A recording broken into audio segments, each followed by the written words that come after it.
really think I'd give up that easily? Did you really? Forget contact. I don't need to run any MIDI through this thing. From now on, this engine's a placeholder.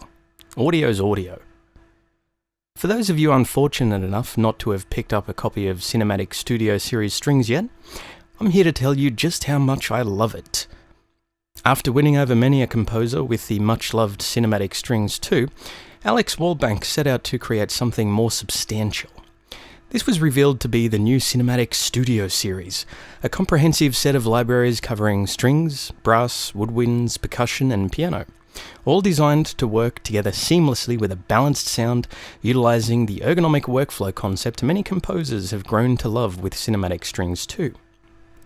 Simplicity and genius are two words to describe this approach, so check out the tech walkthroughs for this library on the Cinematic Studio Series site, just to see what all the fuss is about.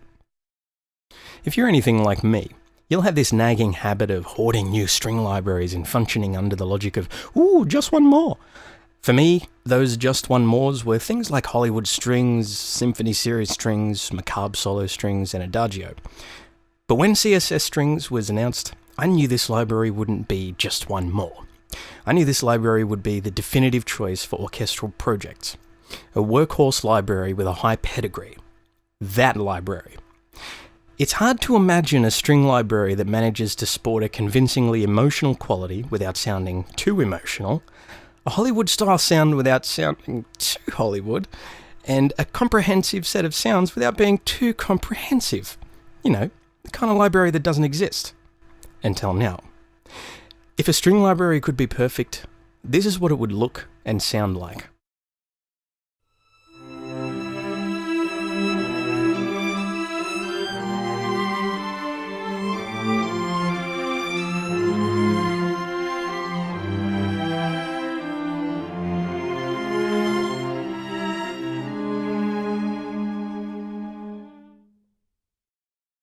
What you're hearing is the ensemble string library and the solo string library, which are the two libraries that I'm going to talk about here.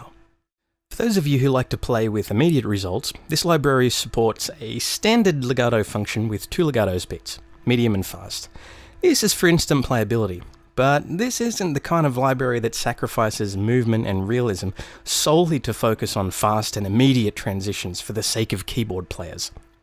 The real feature here is the advanced legato system. Playing with this, you have access to not 2, not 3, not 4, but 5 dynamic transition types. A slow-moving slur,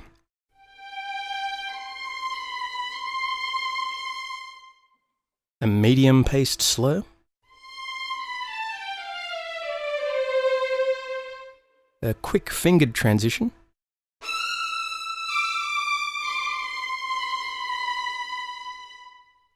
a stately portamento,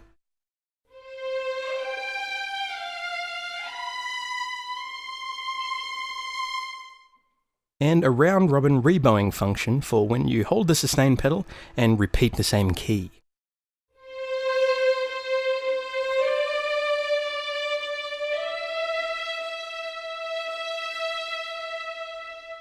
This is something I've always wanted in a string library, and it works perfectly for both sections.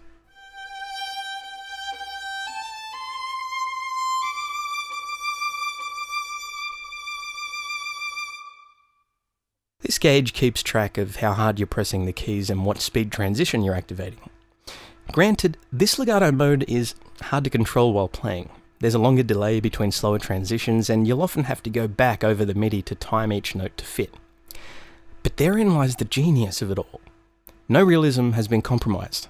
Getting your composition perfectly tweaked is practically a requirement for using this library, and that's not a bad thing at all. Want to play chords? Turn off legato and adjust attack and release. And not every string library has this, surprisingly. I recommend playing chords with the solo library. It sounds like a chamber ensemble.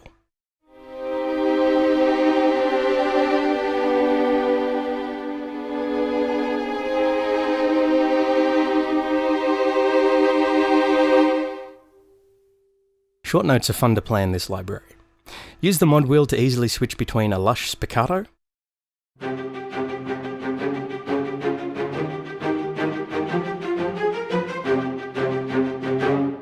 tight staccatissimo,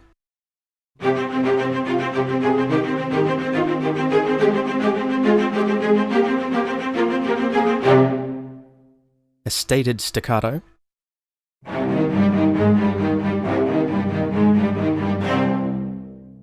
and a bold sforzando.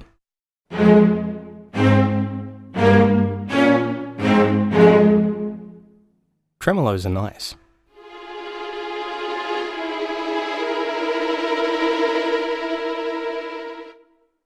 Trills are even nicer, because you don't have to key switch between half and whole tone. You just hit the two keys you want the trill to be in. Half tone, or whole tone. Pizzicatos, much like the other short notes, are controlled with the wheel as well.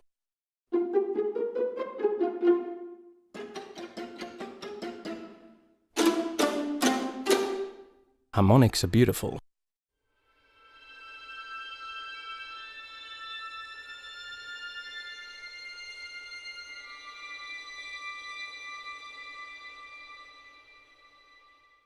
Marcato is a function for fast sustains, arpeggios, and accented lines.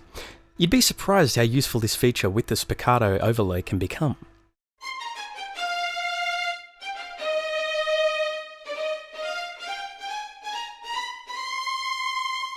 And now for my favourite feature. Measured tremolos in this library isn't what you'll find in most string libraries. It's not a timed tremolo phrase, and it's not just a staccato repeat script. It's a round-robin, double bow articulation designed for ostinatos.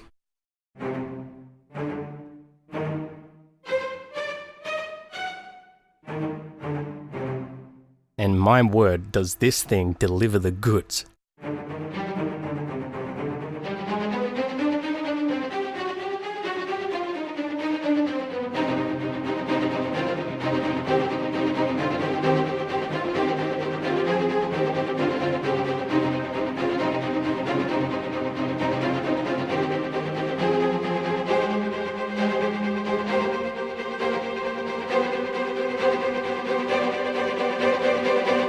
I could sit here all day and play with just this articulation. Top-notch stuff.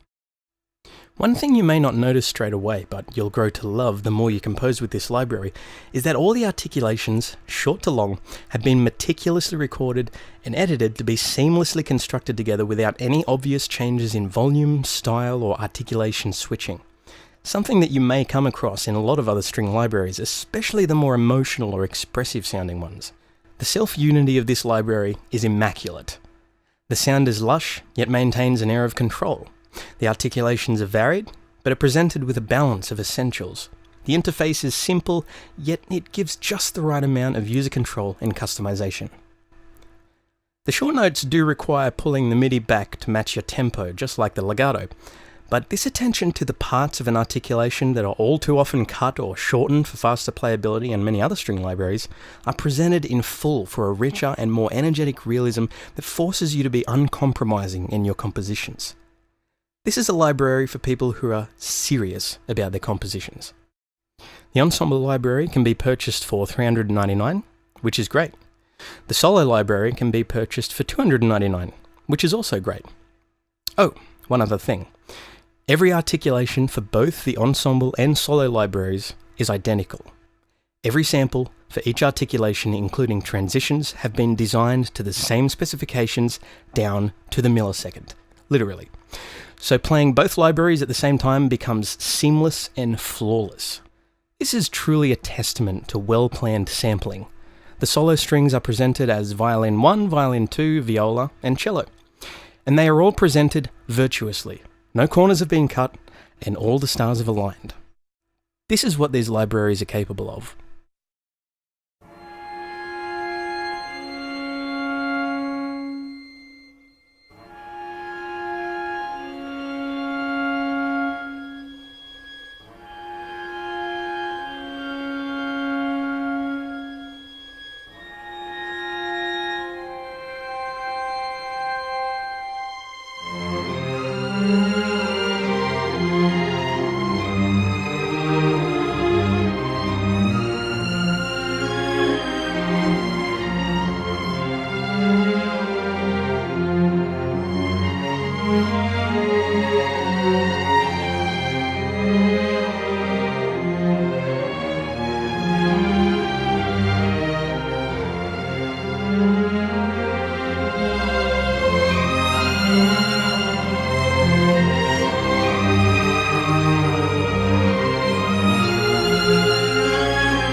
I can only hope that the upcoming brass, woodwind and percussion libraries are able to rise to this same level of polish. For now, I'm content with owning such a magnum opus as Cinematic Studio Strings. For more in-depth info on these libraries and their controls, check out the videos on the Cinematic Studio Series site. Check you later.